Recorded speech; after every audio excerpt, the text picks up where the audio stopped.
What's up, guys, and welcome back to my reading journey. Hope we're all doing absolutely fantastic. And today, as usual, we're gonna continue the book by Cicero on the ideal orator. It's gonna be the 44th part of the third book. So let's get started. Crassus on the old unity in Rome and in Greece. His conclusion. Not only in this case, Catalyst, said Crassus, but also in several others, has the great scope of the arts between diminished because of the separation and distribution of their parts?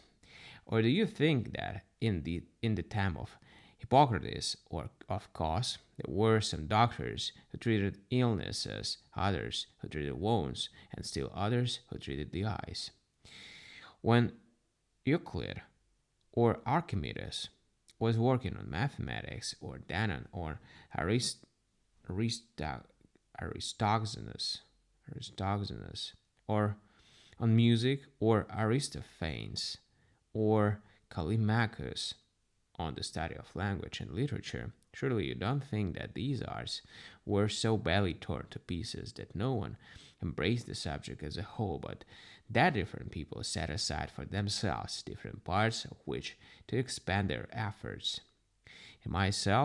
I myself have often heard my father and my father-in-law say that our own countrymen too, if they wanted a reputation for outstanding wisdom, used to embrace all these subjects, at least those that were known to our community at that time. They could still remember Sextus Aelius, and we ourselves have actually seen Manius Manilius walking in walking to and fro across the forum, which was a way of indicating that one was giving the fellow citizens the opportunity for consultation. In the old days, such men, either when they were walking in the forum like this, or when they were sitting in their counselor's chair at home, were approached for advice, not merely about matters of the civil law, but even about marrying off a daughter, the purchase of an estate, the cultivation of a field, in short, about every sort of responsibility or business. This kind of wisdom was the hallmark of the old Publius Crassus, or of Tiberius Coruncanius, and of the extraordinarily intelligent Scipio, the great great grandfather of my son in law, all of whom were chief priests. Accordingly, they were consulted on all matters human and divine. At the same time, these people offered their trustworthy counsel in the Senate, before the people, in their friends' lawsuits, in war and in peace.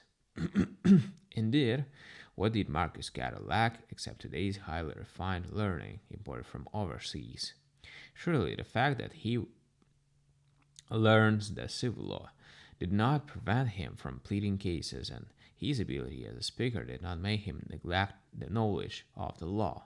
He devoted his efforts to both fields and excelled in them both. And surely the influence he acquired by thus attending the concerns of private citizens did not make him more reluctant to engage in politics. No one was a more vigorous speaker before the people, no one a better senator, and at the same time he was easily our finest general. In short, there was nothing that could be learned or known in our community, and that at that time that these men did not investigate and know, and on which he did not also write. These days, by contrast, most people who come forward to acquire high honors and to conduct the affairs of state do so unarmed and unprotected, without having acquainted themselves with anything, and without being equipped with any knowledge.